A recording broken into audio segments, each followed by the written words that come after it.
जरा एक बार सोचिए, आज सुबह आप सोकर उठे, घर से बाहर निकले, अपनी भाषा में बात की, अपनी पसंद के कपड़े पहने और अपनी बात खुलकर कही, लेकिन अगर आपको इनमें से कुछ भी करने की आजादी नहीं होती तो, अगर अपने ही देश में आपको अपनी मर्जी से जीने का अधिकार नहीं होता, अगर अपनी बात कहना भी एक जुर्म माना जाता और अगर अपने देश को आजाद देखने का सपना देखने पर आपको जेल जाना पड़ता तो।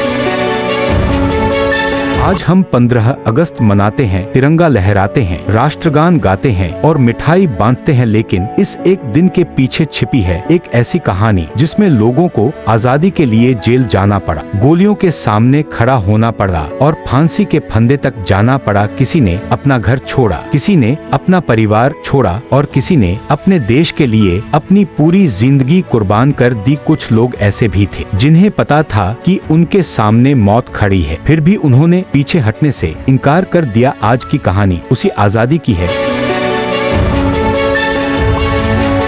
1857 से पहले ही भारत के कई हिस्सों पर ब्रिटिश ईस्ट इंडिया कंपनी का कब्जा बढ़ता जा रहा था। 1857 में मंगल पांडे, रानी लक्ष्मीबाई, तात्या टोपे और कुंवर सिंह जैसे कई लोगों ने ब्रिटिश शासन के खिलाफ आवाज उठाई। विद्रोह आखिर में सफल नहीं हुआ,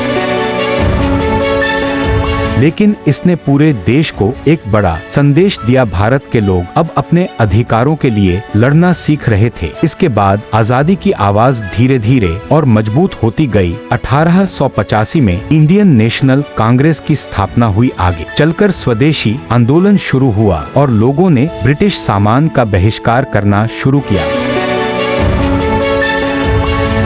अब आजादी की बात सिर्फ कुछ लोगों तक सीमित नहीं थी, धीरे धीरे यह आवाज पूरे देश में फैलने लगी थी। फिर इस आंदोलन को एक ऐसा नेता मिला जिसने बिना हथियार के लाखों लोगों को अपने साथ खड़ा कर दिया।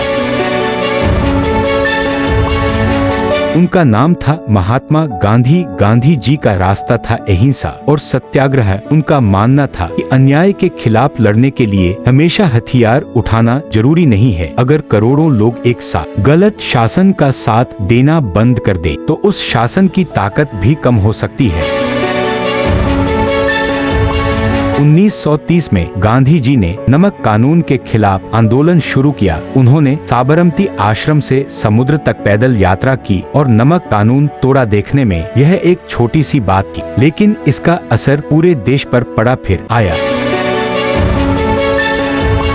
1942। इस साल भारत छोड़ो आंदोलन शुरू हुआ। गांधी जी ने अंग्रेजों से साफ कहा कि अब भारत को आजाद करना होगा। पूरे देश में आजादी की आवाज तेज हो गई और लोगों के बीच एक नारा गूंजने लगा, करो या मरो। ब्रिटिश सरकार ने हजारों लोगों को गिरफ्तार किया, कई नेताओं को जेल में डाल दिया गया। लेकिन अब आजादी की आवाज को दबाना आसान नहीं था, क्योंकि अब यह आवाज सिर्फ नेताओं की नहीं थी, यह आवाज आम लोगों की बन चुकी थी। लेकिन भारत की आजादी की कहानी सिर्फ अहिंसा की कहानी नहीं है। एक तरफ गांधी जी का रास्ता था तो दूसरी तरफ ऐसे लोग भी जो मानते थे कि अंग्रेजों को देश से बाहर निकालने के लिए हथियार उठाना जरूरी है। इनमें सबसे बड़ा नाम था सुभाष चंद्र बोस। नेताजी ने आजाद हिंद फौज को मजबूत किया। उनका सपना था एक ऐसा भारत जो पूरी तरह आजाद हो और अपना भविष्य खुद तय करे। उनका एक संदेश आज भी लोगों को याद है, तुम मुझे खून दो, मैं तुम्हें आजादी दूंगा। सोचिए उस समय देश के लिए लड़ना कितना मुश्किल रहा होगा। घर से दूर जाना, परिवार से दूर रहना और हर कदम पर अपनी जान का खतरा उठाना। फिर भी हजारों लोग इस लड़ाई में शामिल हुए। आजाद हिंद फौज आखिर में अपने सैन्य अभियान में सफल नहीं हो पाई, लेकिन उसका असर बहुत बड़ा था। भारत के लोगों में आजादी की भावना और मजबूत हुई और ब्रिटिश सरकार के लिए भारत पर पहले की तरह शासन करना मुश्किल होता गया। फिर आया दूसरा विश्व युद्ध। 1939 से शुरू हुआ। यह युद्ध 1945 में खत्म हुआ। इस युद्ध के बाद ब्रिटेन खुद आर्थिक और राजनीतिक रूप से कमजोर हो चुका था। भारत में आजादी की मांग लगातार बढ़ रही थी। 1946 में रॉयल इंडियन नेवी में भी बड़ा विद्रोह हुआ। अब ब्रिटिश सरकार समझ चुकी थी कि भारत को लंबे समय तक अपने कब्जे में रखना आसान नहीं होगा। आखिरकार फैसला हुआ कि भारत को आजादी दी जाएगी, लेकिन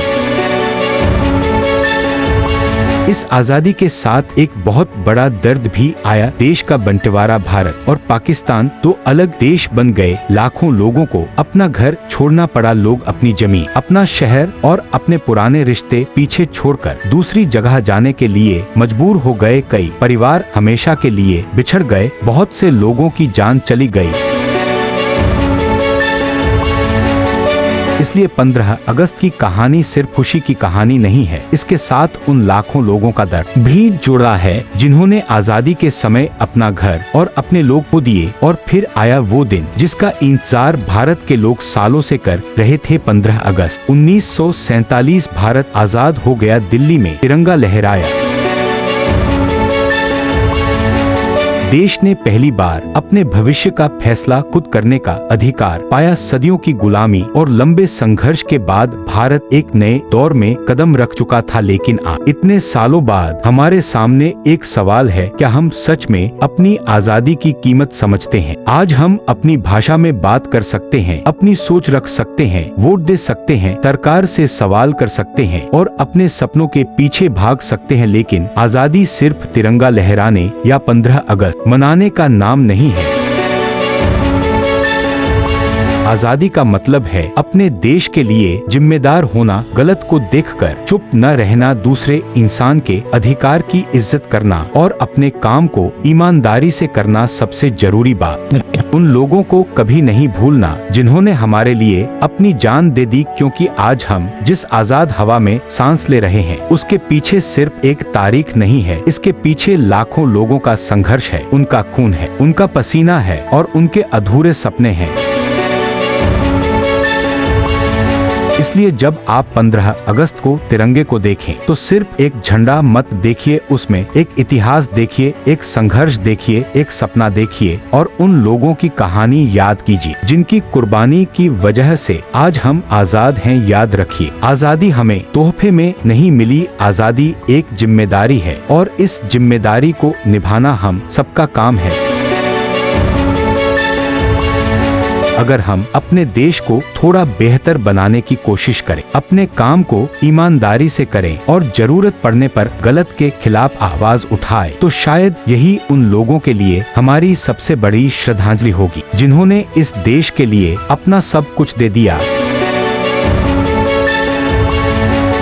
इस 15 अगस्त पर तिरंगा जरूर लहराइए, लेकिन उसके पीछे छिपी इस कहानी को भी याद रखिए। जय हिंद, वंदे मातरम। आप सभी को स्वतंत्रता दिवस की दिल से शुभकामनाएं। अगर आपको यह कहानी पसंद आई हो तो हमारे चैनल को सब्सक्राइब जरूर करें, वीडियो को लाइक करें, अपनी राय कमेंट में बताएं और इस वीडियो को अपने दोस्तों और परिवार के साथ शेयर जरूर करें। फिर मिलेंगे एक और नई कहानी के साथ, तब तक खुश रहिए, स्वस्थ रहिए और अपने देश को हमेशा याद रखिए। जय हिंद।